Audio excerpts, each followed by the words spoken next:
Hay palabras que no describen el mundo, lo transforman. Lenguas olvidadas. No fueron creadas para conversar, sino para moldear la realidad misma, y quienes las conocen, rara vez viven para contarlo. Esta es la historia de un hombre, y de una sílaba capaz de alterar el destino, de todo lo que respira. Lisboa, 5:44 de la mañana. Un golpe en la puerta, y con él, el inicio de un viaje, hacia el eco más antiguo, del verbo. Amanecía en Lisboa cuando el profesor Adriano Moreira fue despertado por un golpe seco en su puerta. No esperaba visitas. Vivía solo en un cuarto piso desvencijado del barrio de Alfama, donde las paredes transpiraban humedad y los techos crujían como si guardaran secretos. Miró el reloj, 5:44 de la madrugada. Otro golpe. Más insistente. Se puso una bata y, arrastrando los pies, abrió. Una joven de rostro enjuto, ojos opacos y cabello recogido en un moño imperfecto lo miraba desde el umbral. Su abrigo estaba empapado por la lluvia que aún susurraba contra los tejados. Profesor Moreira, soy Celina Duarte. Usted no me conoce, pero trabajé con su colega, el doctor Horacio Vidal. El nombre cayó como un peso muerto. Horacio murió hace un año, murmuró Adriano. En un incendio en Estambul. No fue un accidente, dijo Celina. Él descubrió una de las sílabas del lenguaje primordial, y lo silenciaron por ello. El profesor parpadeó, confuso, y después retrocedió un paso, dejándola pasar. Celina colocó sobre la mesa un cuaderno quemado por los bordes. Las hojas estaban hinchadas por la humedad, pero en su interior había símbolos. No letras, no números. Ideogramas que vibraban con una estética imposible, como si no hubieran sido escritos, sino invocados. Esto, no puede ser, susurró Adriano, acariciando una de las páginas. Es imposible. Horacio los encontró en un templo sumergido en la costa de Gobekli Tepe, dijo Celina. El templo no aparece en ningún mapa oficial. Lo descubrió gracias a una coordenada codificada en el Grimorio de los Hijos del Verbo. Adriano tragó saliva. No escuchaba ese nombre desde hacía más de 30 años. Los Hijos del Verbo eran una orden esotérica que su mentor, el filólogo Elder Cortázar, había investigado obsesivamente. Decía que eran guardianes de la lengua original, un idioma que no comunicaba, sino que alteraba el tejido mismo de la realidad. ¿Usted sabe lo que significa esto?, preguntó Celina. Adriano asintió, apenas. Si es auténtico, estamos ante el poder más peligroso que ha tocado la humanidad. En los días siguientes, Adriano se encerró con el cuaderno.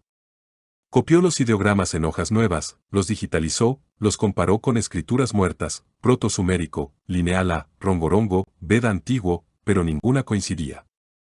Sin embargo, al pronunciarlos en voz baja, aún sin saber su significado, algo cambiaba. Un día, dijo una sílaba en voz alta, matal. El aire de su despacho pareció vibrar. Un vaso de vidrio estalló sin razón. El reloj se detuvo. Celina lo encontró temblando. No podemos seguir así, le dijo ella. Hay más fragmentos. Horacio estaba tras uno en Jerusalén, escondido en un códice antiguo que desapareció del archivo del monasterio de Santa Catalina. Dijo que la sílaba del fuego estaba allí. Adriano se puso de pie. ¿Y qué queremos hacer? ¿Reconstruir el idioma? No, dijo Celina, con una sombra de temor en la voz.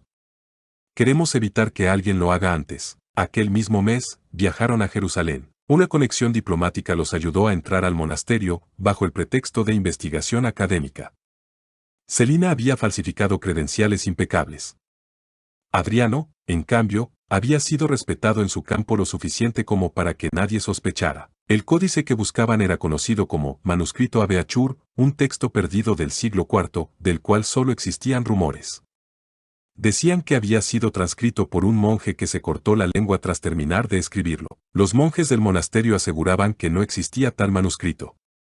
Pero uno de ellos, un anciano con la voz ronca, se acercó a Adriano mientras él examinaba una vitrina. Buscan lo que no debe ser buscado, dijo. Algunos libros fueron hechos para esconderse, no para leerse. Le entregó una llave oxidada y le indicó una puerta subterránea detrás de la sala de reliquias. Bajaron de noche. El túnel olía a moho y a tiempo encerrado. Adriano temblaba.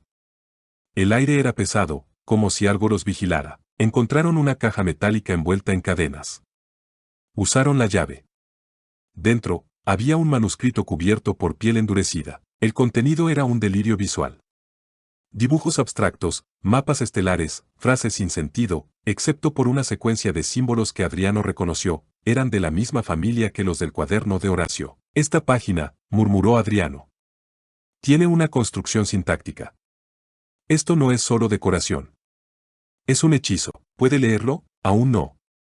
Pero si combino lo que sabemos con esta estructura, y entonces, sintieron el sonido, una especie de murmullo que no venía de sus bocas, sino del propio papel, como si el idioma se leyera a sí mismo. Al salir del monasterio, fueron seguidos. Un hombre alto, con sombrero y gabardina negra, los observaba desde una plaza cercana. Sus ojos eran inexpresivos. No llevaba celular. No parpadeaba. Y cada vez que Celina trataba de señalarlo, desaparecía. «Nos vigilan», dijo ella. «Sí. Y no son del gobierno. Son algo peor». Regresaron a Lisboa una semana después. Pero el apartamento de Adriano había sido saqueado. No faltaba nada de valor, solo el cuaderno de Horacio. En la pared, alguien había escrito con pintura negra una palabra incomprensible. Y Alborún. Celina palideció. «Es uno de los términos prohibidos», dijo. Horacio lo mencionó una vez. Dijo que esa palabra convoca al eco del lenguaje, una especie de memoria residual que vive en la conciencia humana. ¿Y qué hace ese eco? Imita la voz de quien lo despierta, y la corrompe. Adriano comprendió que no estaban solos. Y que alguien más, una fuerza o una sociedad, también buscaba reconstruir el lenguaje primordial. No para preservarlo, sino para usarlo. Días después, en un sueño, Adriano vio una ciudad imposible, torres flotantes. Cielos partidos por geometrías en movimiento. Gente sin rostro caminando en silencio mientras un sonido antiguo, como 1000 voces hablando a la vez, resonaba desde el cielo. Una figura se le acercó. No tenía ojos, pero sí una boca abierta en una mueca eterna. Le susurró: «La lengua es la llave. La lengua es la jaula», y despertó con la garganta reseca y un símbolo nuevo tatuado en su muñeca. Ardía. Celina lo vio y retrocedió. «Ese símbolo no es humano», dijo. «Es una marca de pronunciación. Estás marcado por una sílaba viva». Adriano no podía hablar. Algo dentro de él repetía palabras que no conocía. Palabras que no había dicho nunca, pero que él comprendía en un nivel visceral, como si siempre hubieran estado en su memoria. Celina tomó una decisión. Debemos encontrar el siguiente fragmento antes que ellos. Antes que los imitadores. ¿Imitadores? Es el nombre que Horacio les dio. No son humanos. Son ecos de voz que han tomado cuerpo. Ellos creen que si pronuncian el verbo entero, podrán reescribir la existencia. ¿Y nosotros qué somos? Celina lo miró. Somos guardianes. O víctimas. La pista los llevó a Sudamérica. Una cueva en Perú, escondida en la selva amazónica, donde se decía que las tribus nativas escuchaban la voz de los dioses en las piedras. Había un petroglifo imposible, una espiral con letras que no pertenecían a ningún alfabeto, pero Adriano las reconoció, y pronunció una. El cielo se oscureció, la tierra tembló, y desde lo profundo de la cueva, algo respondió, no con palabras, sino con su eco. Un eco que llevaba la voz del primer hablante. La selva se volvió muda, ni el canto de los pájaros, ni el zumbido de insectos, ni el murmullo del viento. Solo el eco. Aquel eco que no se desvanecía, sino que persistía, girando en el aire como si buscara un cuerpo donde alojarse. Celina retrocedió un paso. Adriano, en cambio, estaba inmóvil, con la boca entreabierta y la mirada fija en la entrada oscura de la cueva. Sentía que la palabra que acababa de pronunciar, una combinación imposible de sonido y vibración, había despertado algo enterrado más allá del tiempo. «¿Qué hiciste?», susurró Celina, sin aliento. «No lo sé», dijo él, pero no del todo. Su voz tenía un timbre añadido, como si otro hablante, más antiguo, hablara a través de sus cuerdas vocales. Entonces, el eco se convirtió en un ritmo, un pulso sordo, como un tambor lejano. La tierra vibró bajo sus pies. Las lianas colgantes de la entrada comenzaron a ondear sin viento. De la cueva surgió una ráfaga de aire caliente y seco, como si alguien, o algo, acabara de exhalar por primera vez en siglos. Y apareció una figura. No corpórea. Hecha de sombras que se separaban del suelo, de la piedra, de la memoria misma de la tierra. Tenía forma humanoide, pero sin rasgos definidos. No caminaba, deslizaba, pero lo más perturbador era que no proyectaba sombra. La absorbía. Celina alzó la linterna, pero la luz se curvó a su alrededor como si temiera tocarla. «Eso», balbuceó. «No es una entidad. Es lenguaje». Adriano comprendió. Esa figura era una síntesis vibracional, una palabra pronunciada con tal perfección que había tomado forma. No era un ser. Era una síntesis viva del verbo. La cosa extendió una mano. No agresiva, sino invitante. En su interior, flotaba un fragmento de piedra oscura, cubierta de glifos incandescentes. No brillaban con luz, sino con intención. Adriano sintió que esta cosa quería darle algo.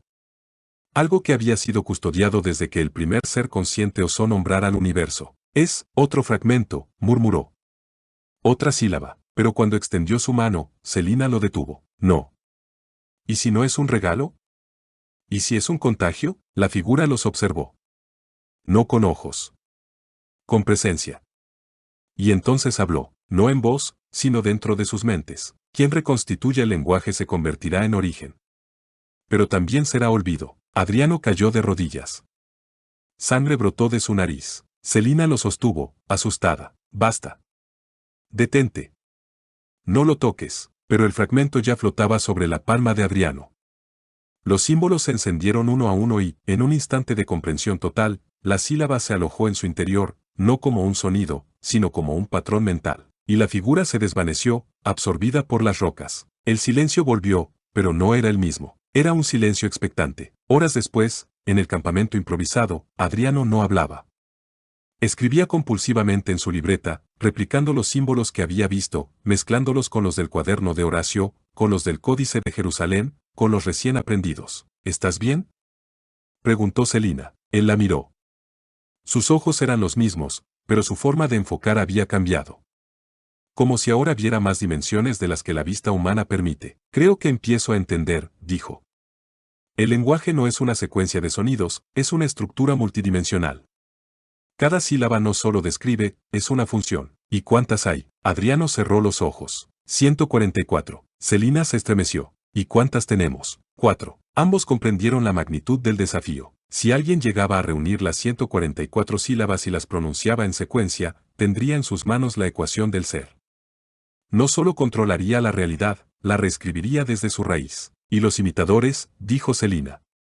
Ellos también las buscan. Adriano asintió. Y están más cerca de lo que creemos. Desde los árboles cercanos, algo los observaba. O quizás alguien. Y la selva, que nunca duerme, parecía ahora guardar un secreto nuevo entre sus ramas. Un crujido. Celina giró sobre sí, encendiendo su linterna. Nada, no estamos solos, dijo. Una silueta se deslizaba entre los troncos, esquivando la luz, como si la conociera. No era animal.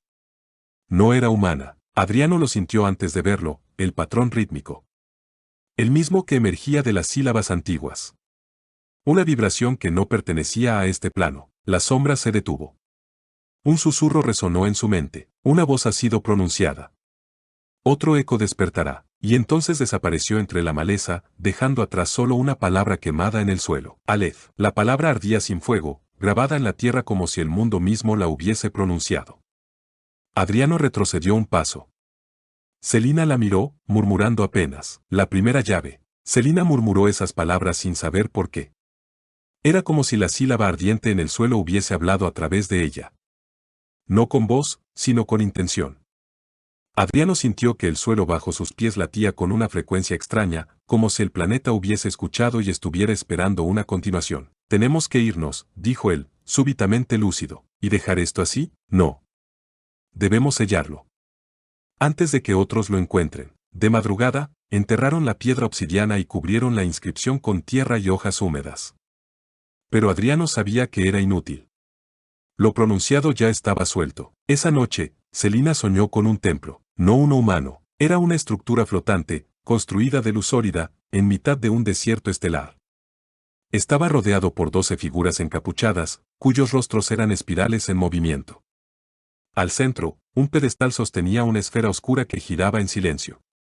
Cada giro emitía un tono. Cada tono, una sílaba. Cada sílaba, un efecto. Y en el último tono, la esfera se agrietaba. Celina despertó gritando. Lo vi, dijo, jadeante. El lugar donde se pronunció el lenguaje por primera vez. El templo del eco. Adriano la observó, asombrado. Él también había soñado lo mismo. Días después, ya de regreso en Europa, recibieron un mensaje anónimo.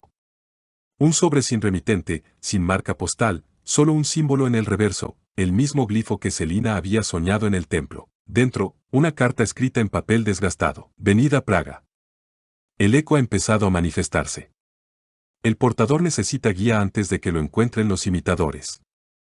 El reloj ya no marca tiempo, marca transición. Adjunto, un pasaje de tren. Esto es una trampa, dijo Celina, mirando por la ventana del hostal. Es una cita, respondió Adriano. Y no podemos ignorarla. Praga los recibió con niebla y torres góticas. La ciudad parecía salida de un sueño medieval, calles empedradas, vitrales oscuros, campanas, que repicaban sin horario. Siguieron las pistas de la carta hasta un edificio abandonado en Malaestrana, una antigua biblioteca esotérica clausurada tras un incendio. Allí, lo encontraron. Un joven, no mayor de 20 años, vestido con ropas simples, sentado en posición fetal en el centro de un círculo de tiza y sal. Tenía los ojos cerrados, pero hablaba, en la lengua, ¿qué dice? Susurró Celina. Adriano no pudo responder. Porque lo entendía. Y eso lo aterraba. El joven no repetía fragmentos. No recitaba. Estaba creando. Estaba componiendo sílabas nuevas a partir de las que ya existían. Él es un sintetizador, dijo Adriano. ¿Un qué? Alguien cuya mente ha sido tocada por la raíz del verbo. No solo lo recuerda, lo continúa. El joven, al notar su presencia, se levantó. Ustedes han pronunciado, dijo sin abrir los labios. Ustedes han despertado capas. ¿Quién eres? Preguntó Celina. Soy Nadim. Escuché el eco en mi sueño cuando era niño. Desde entonces, hablo para no olvidar. Adriano se acercó lentamente. ¿Quién te enseñó? Nadie. El eco me encontró. Y entonces, con la naturalidad de quien respira, Nadim pronunció una nueva sílaba. Salrat. El mundo se dobló. Las paredes de la biblioteca temblaron. Los libros abandonados gritaron, sus páginas se abrieron solas, sus palabras se reorganizaron como si recordaran su origen. Celina cayó al suelo, con las manos sobre los oídos. Adriano sangraba por la nariz. Cuando el eco cesó, Nadim parecía más viejo. Había perdido color en el cabello. Su piel se arrugó ligeramente. Cada palabra tiene un precio, dijo. Adriano lo comprendió, los sintetizadores eran la evolución de los imitadores. Eran humanos con la capacidad de no solo pronunciar el lenguaje primordial, sino de extenderlo, enriquecerlo, volverlo infinito. Y eso significaba que el poder del verbo nunca tendría fin si caía en las manos equivocadas. ¿Dónde aprendiste Chalrat? Insistió. No lo aprendí. Lo soñé. Cada noche, el eco me dicta una sílaba más. Una línea nueva. Una frase que, cuando se complete, abrirá la tercera cámara. ¿Qué es eso? Nadim no respondió, pero en su brazo, al igual que Adriano, llevaba un símbolo quemado en la piel, un glifo que parecía mirarlos. Esa noche, Adriano revisó su cuaderno. Había 17 sílabas documentadas, incluyendo las de Horacio, las del códice, las de la cueva y las que Nadim había pronunciado. Pero había una nueva, escrita al final de la página, que él no recordaba haber anotado. Otevena. Cuando la leyó en silencio, el papel se oscureció. Celina, mira esto. Pero cuando levantó la vista, Celina no estaba. En las calles de Praga, bajo una lluvia liviana, una figura la seguía desde lejos. Tenía el rostro cubierto y caminaba como si flotara, sin dejar huellas. Celina apuró el paso. Entró en una tienda cerrada, se escondió tras un mostrador. Respiraba con dificultad. Su mano temblaba. Había comenzado a escuchar susurros en su idioma natal deformado, como si alguien estuviera imitando su voz dentro de su propia mente. Y entonces, lo vio. Un rostro reflejado en un espejo, el suyo, pero no igual. Una versión más delgada, más antigua, con los ojos completamente blancos. No eres tú, murmuró. La imagen habló. Tú eres un recipiente. Una pronunciación que aún no se completa. Mientras tanto, Nadim y Adriano intentaban reorganizar las sílabas conocidas. Creían que al alinearlas podrían deducir el patrón de su aparición. Pero entonces, una vela en la biblioteca estalló sola, y la voz resonó de nuevo, en todos los rincones a la vez. El segundo portador ha sido identificado. La voz de la jaula se aproxima. Adriano entendió. Celina estaba siendo marcada. Cuando la encontró, ella estaba en shock. ¿Qué viste? Mi reflejo, hablándome. Me dijo que no era yo. Que estaba, incompleta. Como si fuera una frase a medio pronunciar. Adriano quiso decirle que todo estaría bien, pero no podía mentir. Esa noche, Nadim pronunció otra sílaba. No por voluntad, sino en sueños. CERN. Y al pronunciarla, un terremoto se sintió a cientos de kilómetros, registrado por estaciones sísmicas que no entendieron el epicentro. Un monte en Turquía se partió en dos, y de entre sus ruinas, surgió un obelisco negro que no existía en los mapas. Desde las sombras del mundo, los imitadores despertaban uno por uno, y uno de ellos, vestido con piel humana cocida, sonrió frente a una pared cubierta de símbolos. Con tinta de sangre, escribió: pronto se hablará la frase completa, y cuando eso ocurra, la realidad será corregida. El obelisco negro, recién emergido de la grieta turca, no era una ruina cualquiera. Era imposible. Sin marcas de erosión, sin señales de datación geológica. Era como si hubiese sido puesto allí minutos antes, aunque irradiaba una energía antigua, anterior al tiempo, y en su superficie, una sola palabra flotaba sin estar escrita: Serón. Mientras tanto, en Praga, Adriano estudiaba la respuesta sísmica al eco de esa sílaba. Los sensores geológicos globales la habían registrado, pero la clasificaban como anomalía armónica de origen desconocido. Solo un patrón parecía repetirse, cada sílaba activada resonaba con una frecuencia específica, única, como si fuera una clave para desbloquear capas ocultas del mundo físico. Cada palabra tiene un tono, dijo Adriano, apuntando en su cuaderno. Y esos tonos están afinados entre sí. Como si fueran parte de una sinfonía incompleta. ¿Una melodía cósmica?, preguntó Celina, sentada a su lado. Una secuencia armónica diseñada no para sonar, sino para crear. ¿Crear qué? Una estructura. O, una conciencia. Celina sintió escalofríos. ¿Y si no estamos despertando un poder, sino un ser? Esa noche, Nadim se encerró en el antiguo archivo de la biblioteca. Allí, entre textos hebreos, códices latinos y grabados herméticos, encontró una hoja suelta. No estaba en ningún tomo. Era un papel fino, casi traslúcido, con un dibujo, una silueta humana de espaldas, de la que emergían 144 hilos de luz, cada uno con un símbolo distinto. Bajo el dibujo, una frase en un idioma imposible, que Nadim entendió sin leerlo. El portador no será quien pronuncie, sino quien escuche la frase completa y sobreviva. No somos los emisores, dijo, cuando Adriano y Celina entraron.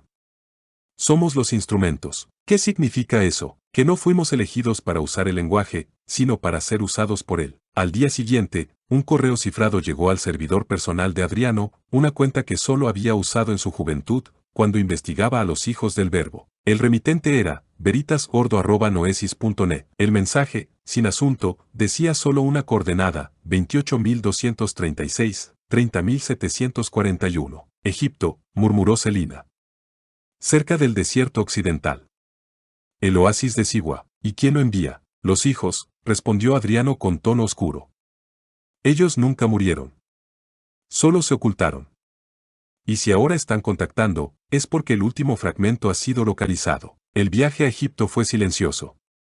Nadim hablaba poco. Celina no dormía. Adriano repasaba compulsivamente cada sílaba escrita. Sabía que al llegar a las 144, el ciclo se completaría. Lo que no sabía era que vendría después. En el avión, Celina volvió a soñar. Esta vez no con templos, ni con palabras. Sino con un cielo negro, completamente negro, cubierto por bocas. Miles. Murmuraban cosas ininteligibles, pero sincronizadas. Al final del sueño, todas pronunciaban al unísono. La voz es su forma. Se despertó llorando. El oasis de Sigua los recibió con calor seco y polvo milenario.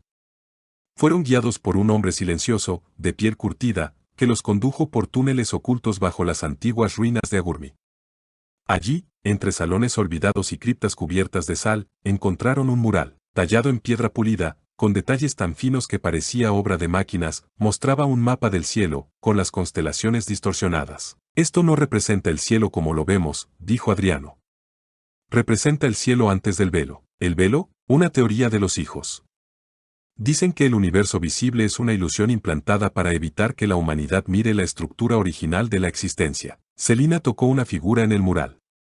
Era un ser alado, pero sin rostro, con runas en lugar de ojos. Al hacerlo, una parte de la pared se abrió con un gemido antiguo. Dentro, había un sarcófago sin nombre, y sobre él, una tablilla de obsidiana con 3 palabras brillando en un alfabeto que solo Adriano podía leer. ¿Qué dice?, preguntó Celina. Él tragó saliva. Su voz era apenas un susurro. Dice: aquí duerme el último portador. Al tocar la tablilla, Nadim convulsionó. Cayó al suelo, sus ojos en blanco, su cuerpo sacudido por ondas invisibles.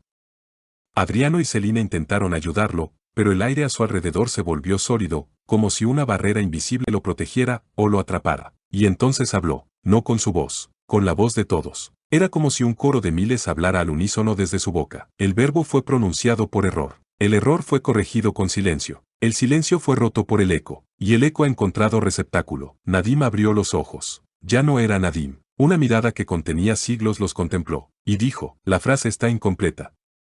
Pero el portador ha despertado. Ahora deben elegir, ser las últimas voces, o los primeros susurros del nuevo mundo. Celina no podía moverse. Sentía que su cuerpo estaba presente, pero su mente estaba siendo traducida.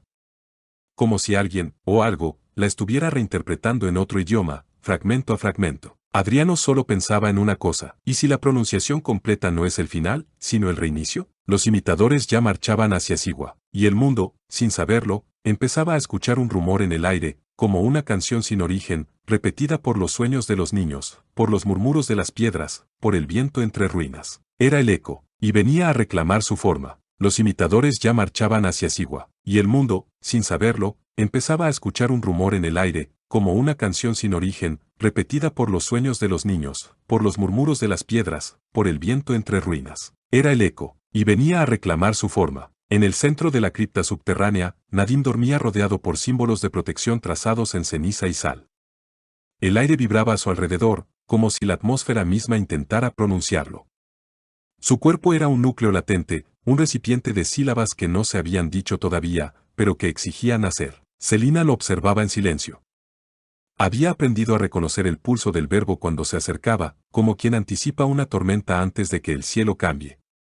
Esta vez, el pulso era constante. Crecía como una nota sostenida que ninguno de ellos había tocado, pero que los envolvía igual. «Están cerca», dijo Adriano, rompiendo el silencio. Celina asintió sin mirarlo. «Lo siento desde esta mañana». El lenguaje está agitado. ¿Sabes lo que significa eso? Que alguien más está pronunciando. Alguien que no debería poder hacerlo. Adriano bajó la mirada hacia su cuaderno. Tenía registradas 41 sílabas. Con las que traían los imitadores, llegarían a 81. Si alcanzan las 144, el verbo será completo, murmuró. La realidad se reescribirá como un texto corregido. Pero no es solo la cantidad, dijo Celina. Es quien las dice. Ambos sabían que el portador tenía que ser humano. Tenía que sentir cada sílaba, no solo repetirla. El lenguaje no obedecía a la repetición vacía. Necesitaba intención emocional, y eso era lo que hacía a Nadim tan valioso y tan peligroso. Esa noche, el aire cambió, las estatuas enterradas temblaron. El polvo antiguo se arremolinó como si respirara. Y las piedras comenzaron a susurrar sílabas sueltas, Ijal, Matal, Katur, Chalrat. Celina los escuchó desde su rincón. Las mismas palabras que habían pronunciado, repetidas con una cadencia distinta. No imitadas, sino respondidas. Ya no es eco, dijo, casi sin aliento. Es diálogo. Adriano se irguió de golpe. ¿Quién responde? Nadim abrió los ojos. No es un quién, dijo con voz serena, sin miedo. Es el lenguaje mismo. El suelo vibró, y desde los túneles exteriores, un nuevo sonido se impuso sobre los susurros, pasos. Decenas. Quizás más. No corrían. No hablaban. Solo marchaban con la determinación de quienes no tienen dudas, porque no tienen voluntad. Los imitadores habían llegado, y traían consigo el fragmento final que les faltaba. Tenemos que proteger a Nadim, dijo Adriano. Celina se acercó al joven. ¿Puedes moverte? No. Pero puedo hablar, y si me dejan terminar la frase, todo cambiará. Pero algo más se movía en el desierto. Una sombra sin forma. Un espectador no invitado, que no deseaba pronunciar la frase, sino devorarla. No buscaba comprenderla ni repetirla, solo absorber su poder, borrar su origen. Era un antiguo adversario del verbo, una entidad anterior al sonido, cuya esencia era la negación pura del significado. Los hijos del verbo la habían mencionado en textos prohibidos, referida con nombres vagos, la boca sellada, el silencio negador, nullis vox. Ninguno era exacto, porque nombrarla era invitarla. Y, sin embargo, allí estaba. No tenía forma definida. Era una sombra sin centro, un vórtice que descomponía la realidad allí donde posaba su presencia. Las piedras se agrietaban, los sonidos se deformaban, los pensamientos se volvía ruido. Aquello no hablaba. No podía.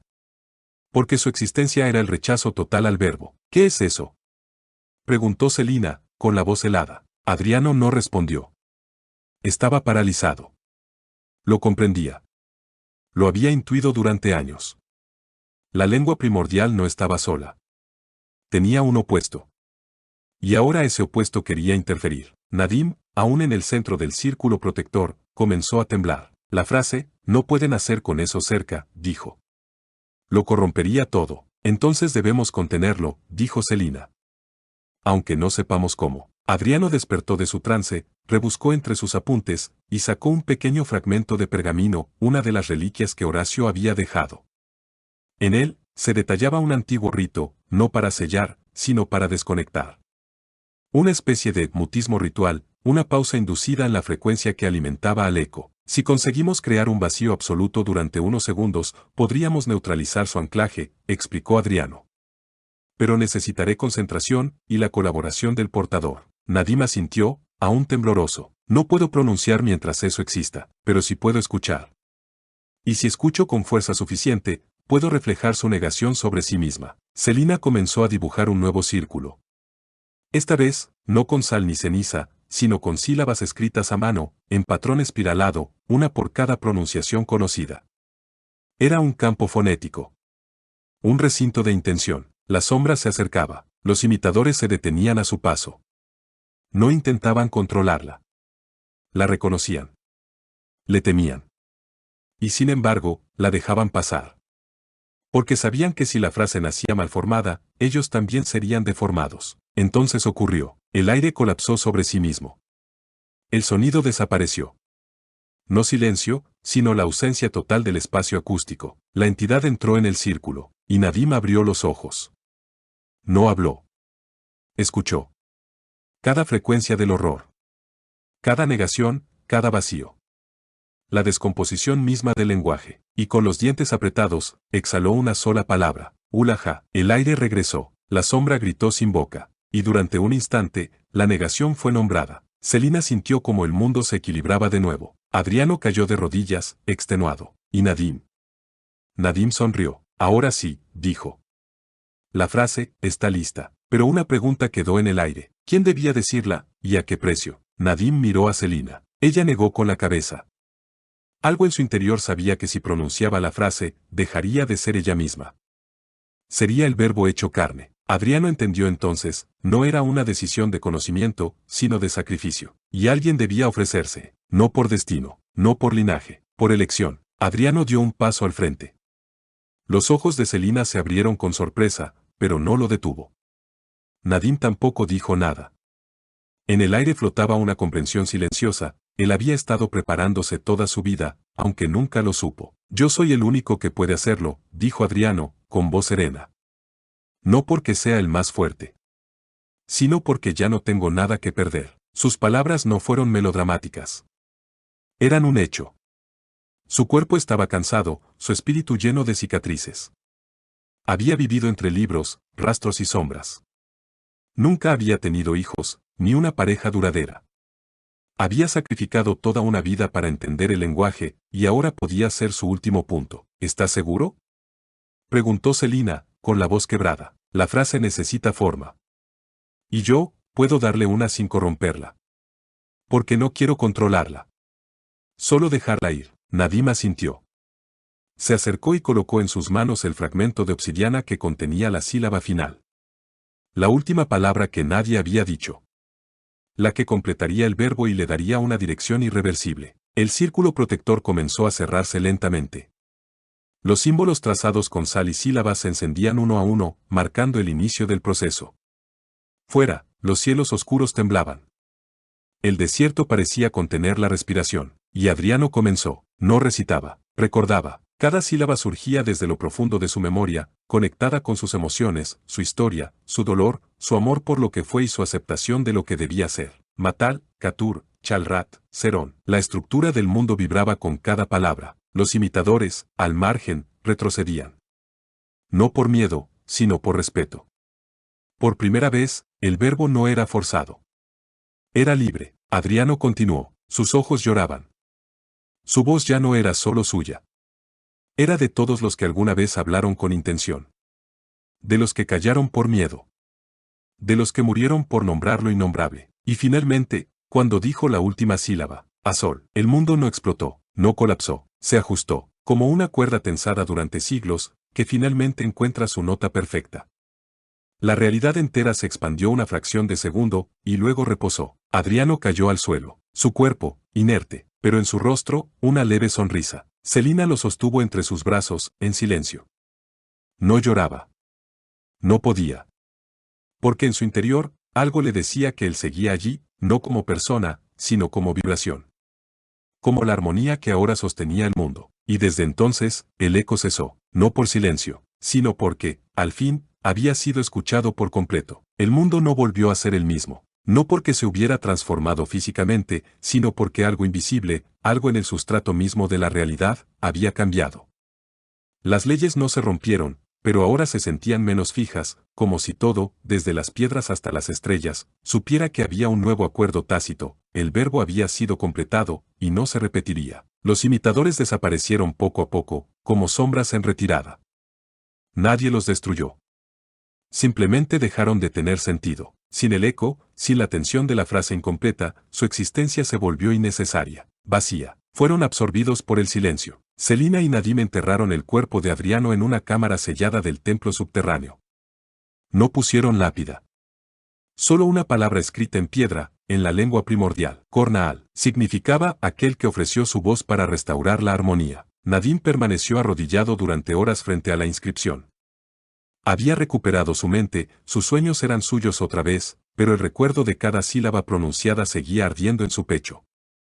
Era como si llevara el eco grabado en su interior, no como amenaza, sino como advertencia. ¿Qué hacemos ahora?, preguntó Celina, de pie junto a la entrada, con el rostro vuelto hacia el desierto. Nadim se levantó, aún tembloroso. Guardamos, transmitimos, y enseñamos a callar cuando sea necesario. Días después, dejaron Siwa. El oasis volvió a ser un rincón olvidado en los mapas.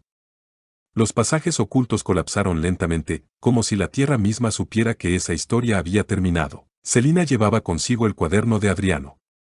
No como un grimorio, ni como una guía. Lo llevaba como memoria viva.